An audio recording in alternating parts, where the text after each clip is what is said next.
And Israeli military says it intercepted a missile launched from Yemen targeting the country. Well, in the latest attack by the Houthi militants, sirens were heard in several areas of Israel early on Friday as the IDF said it downed the missile. However, the group was not yet claimed responsibility for the attack.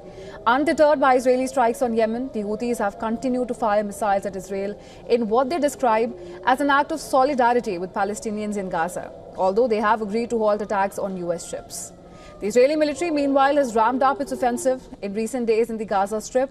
Gaza Civil Defense Agency has said that Israeli strikes killed 16 people on Friday across the territory.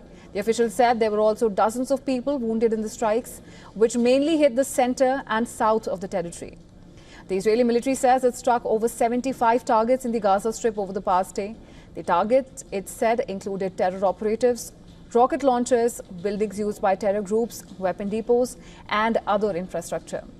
Israel resumed major operations in Gaza on March 18th, ended a 2-month ceasefire. Now, since then, Gaza's health ministry has said that at least 3,613 people have been killed in the territory, taking the war's overall toll to 53,762, and mostly civilians.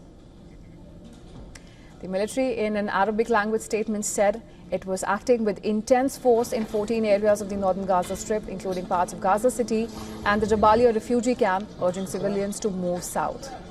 The latest evacuation warning came hours after the United Nations said it had begun distributing around 90 truckloads of aid in Gaza, the first such delivery since Israel imposed a total blockade on March 2nd. The World Food Programme later said a handful of bakeries had resumed making and distributing bread, while the United Nations said that some trucks were intercepted by the residents. WHO Chief Tedros Adhanom Ghebreyesus urged Israel to have mercy in the Gaza war and insisted that peace would be in Israel's own interests. At the WHO Annual Assembly, he said the war was hurting Israel and would not bring a lasting solution. Furthermore, the Wall Street Journal reports that the Hamas leader, Mohammed Sinwar, was killed in an airstrike by IDF on May 13th, targeting a meeting of Hamas's highest-ranking operatives. Militant group's Rafah Brigade commander Mohammed Shabana was among the top operatives killed in the strike. Meanwhile, Israelis and families of hostages in Gaza rallying in Tel Aviv expressed disappointment after an Israeli delegation holding Gaza ceasefire talks in Qatar reportedly returned to Israel.